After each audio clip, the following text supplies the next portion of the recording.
Chapitre 16.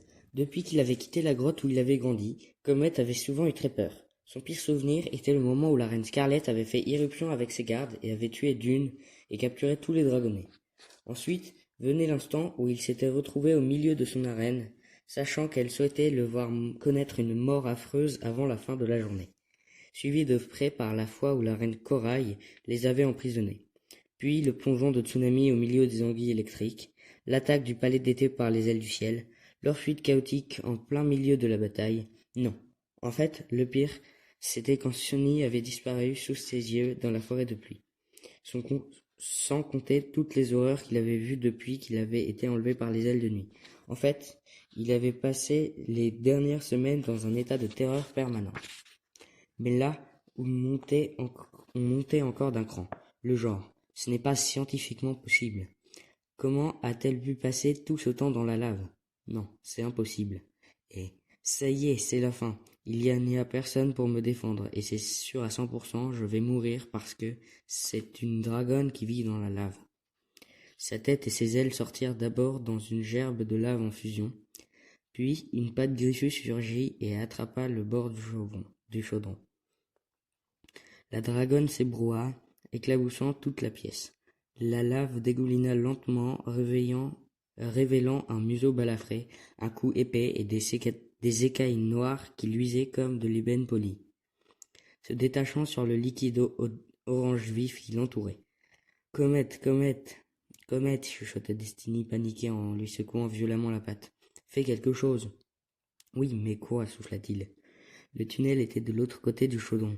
Il fallait qu'il le contourne en évitant les projections de lave pour s'enfuir, ce dont il mourait d'envie. Sss. La dragonne se pencha vers eux afin de les contempler. Un nuage de vapeur blanche montait de ses écailles. Dardant sa langue fourchue, elle examina attentivement les deux dragonnets. Ce comète distingua alors une lueur bleu glacier au fond de ses yeux noirs. Quand elle ouvrit la gueule, il aperçut deux crocs de la même nuance de bleu qui ressemblaient davantage à des stalagmites de glace qu'à de vraies dents de dragon. « Qui ?» demanda-t-elle soudain. Sa voix rauque était à peine audible, si faible, étrange et grinçante, comme le crissement de griffes sur la glace venu des profondeurs lointaines d'une grotte. Personne, bégaya Comet.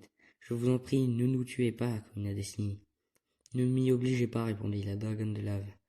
Elle siffla à nouveau, s'agrippant au bord du chaudron de toutes ses griffes. Comment vous a-t-on trouvé? Traduisit Comet, en cherchant la reine conquérante. Moi, répondit-elle. Elle plissa les yeux. Vous? Nous sommes les dragonnets de la prophétie. Moi, c'est Destiny et lui, Comet.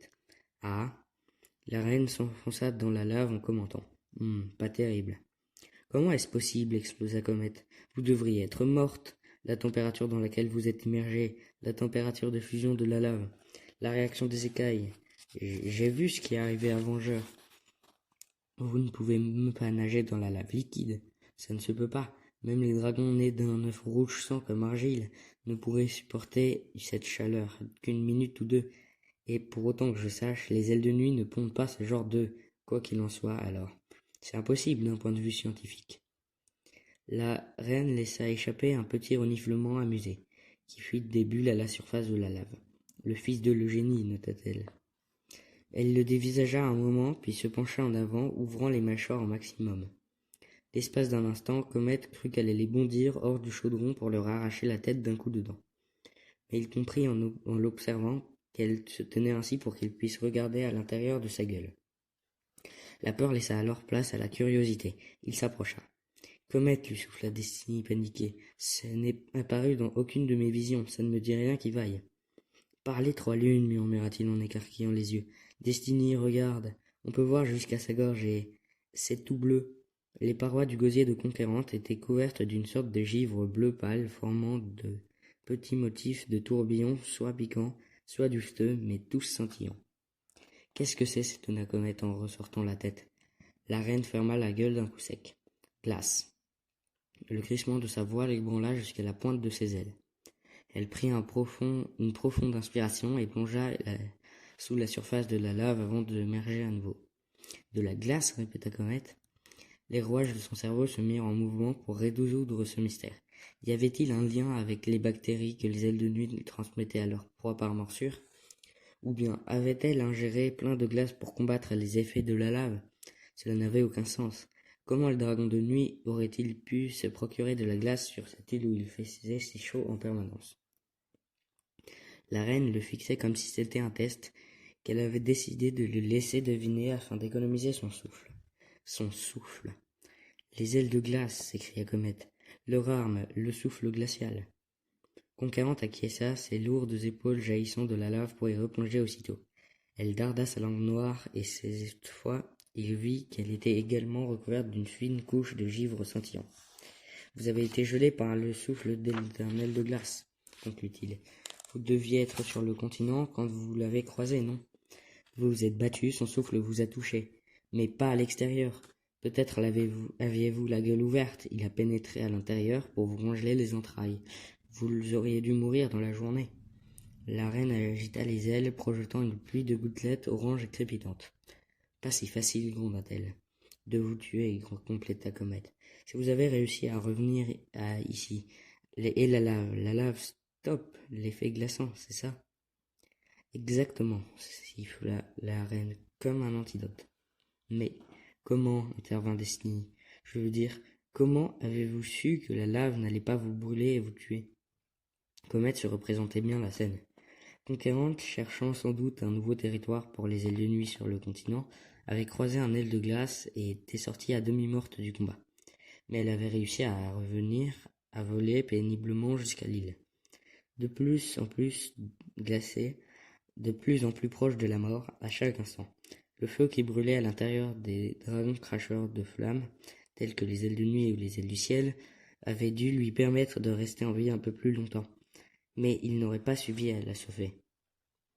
Le temps qu'elle arrive sur l'île, elle avait dû être prise de tremblements et de douleurs insoutenables, tandis que ses intestins et son estomac commençaient à geler, à se paralyser, que le mal glacé se propage inexorablement de ses entrailles vers les écailles.